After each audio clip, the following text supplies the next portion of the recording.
How to show public liked videos on TikTok. Hello everyone, welcome to this channel. I'm here to help you out today. So without any delay, let's get started. So first of all, launch the TikTok application on your device and make sure that you're logged into your account on TikTok application.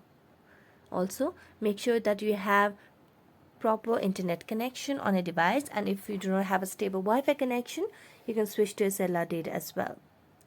So as you tap on your profile, what you can simply do is, first of all, if you want to publicly show your liked videos on TikTok, you should have a public account. You cannot have a private account over here. Next, you can simply tap on the hamburger icon at the top right corner and select in settings and privacy.